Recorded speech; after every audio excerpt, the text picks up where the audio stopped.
Assalamualaikum warahmatullahi wabarakatuh. Perkenalkan, nama saya Yunarasari, NIM 2020387023/2010.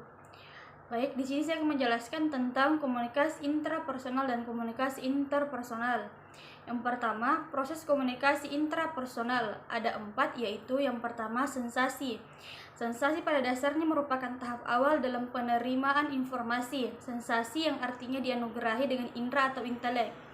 Yang kedua, persepsi, yang artinya menerima atau mengambil. Persepsi dalam arti sempit ialah penglihatan, bagaimana cara seseorang melihat sesuatu. Sedangkan dalam arti luas ialah pandangan atau pengertian, yaitu bagaimana cara seseorang memandang atau mengartikan sesuatu. Yang ketiga, memori. Memori adalah sistem yang sangat terstruktur yang menyebabkan organisme sanggup merekam fakta tentang dunia dan menggunakan pengetahuannya untuk membimbing perilakunya. Yang keempat, berpikir adalah mengelola dan memanipulasikan informasi untuk memenuhi kebutuhan atau memberikan respons. Berikut tahapan-tahapan komunikasi interpersonal ada 8 bagian, yaitu yang pertama pengirim atau penerima. Komunikasi antar pribadi paling tidak melibatkan 2 orang. Setidaknya orang terlibat dalam komunikasi antar pribadi memfokuskan dan mengirimkan serta mengirimkan pesan dan juga sekaligus menerima dan memahami pesan.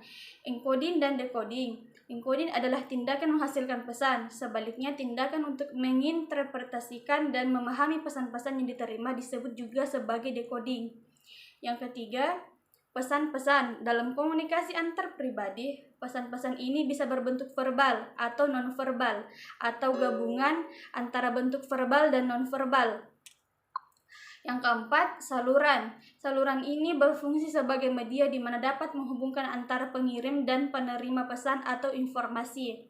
Yang kelima, gangguan atau noise. Seringkali pesan-pesan yang dikirim berbeda dengan pesan-pesan yang diterima. Hal ini terjadi karena gangguan saat berlangsung komunikasi yang terdiri dari gangguan fisik, gangguan psikologis, dan gangguan semantik. Yang keenam, umpan balik. Umpan balik memainkan peranan yang sangat penting dalam proses komunikasi antar pribadi. Secara pengirim dan penerima secara terus-menerus dan bergantian memberikan umpan balik dalam berbagai cara, baik secara verbal maupun nonverbal.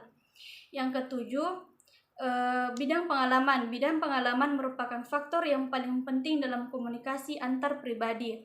Dan yang terakhir, yang kedelapan, efek. Dibanding dengan bentuk komunikasi lainnya, komunikasi antar pribadi dinilai paling ampuh dalam mengubah sikap, perilaku, kepercayaan, dan opini komunikasi. Sekian, wassalamualaikum warahmatullahi wabarakatuh.